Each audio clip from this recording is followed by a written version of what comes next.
Welcome to Headline Automotive News and Essay Podcast. This is Robb LoForese. Today is Tuesday, July 26, 2022.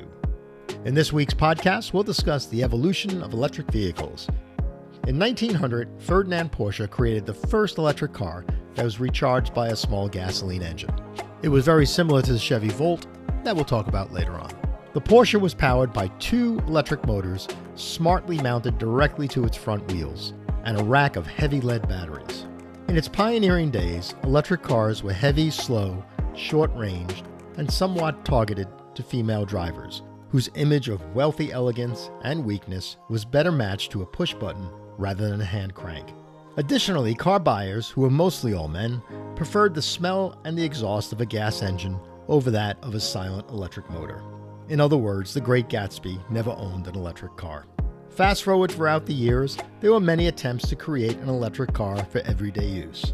Some designed for safety, some designed for the city, and some sent to the moon. But it would take until 1996 to see the first mass-produced electric vehicle.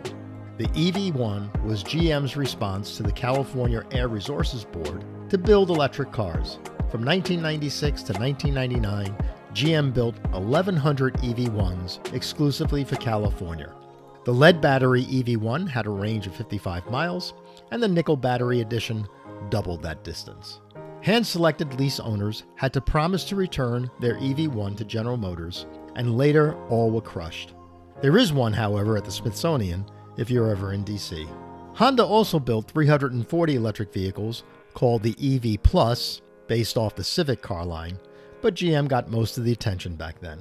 In 2006, the younger, much quieter Elon Musk modified a Lotus Elise with a lithium-ion battery powertrain and got the prize in creating the first electric vehicle to go 200 miles on a single charge. One such example is somewhere in deep space. In 2010, Nissan introduced the Leaf with a range of just 73 miles that was quickly re-engineered to go 225 miles on a single charge.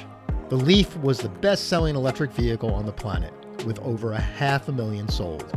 In 2010, Tesla purchased the former Toyota plant in Fremont, California, and started building its signature model S-Line, and the rest, as we know, is history. The Chevy Volt was a sneaky launch back in 2011. The motoring press thought the car was going to be fully electric, but GM finally admitted there was a gas engine stuffed in there somewhere to charge the battery. GM called that an extended range electric vehicle. The Volt went on to become America's top-selling electric car that was replaced in 2019 by the fully electric Chevy Bolt with a 238-mile range. Fast forward to 2022, electric cars are being offered by most manufacturers, with a promise to make them all too common by 2035, if not sooner. If you're negative on electric cars, you need to drive one to be positive. They all accelerate like an electric ride at an amusement park. There's no noise, no shifting, just pure linear acceleration. It's scary fast, even for today's Porsche owners. Eventually, I believe, Kia, Hyundai, or maybe Tesla may build a $25,000 electric car with a 400-mile range.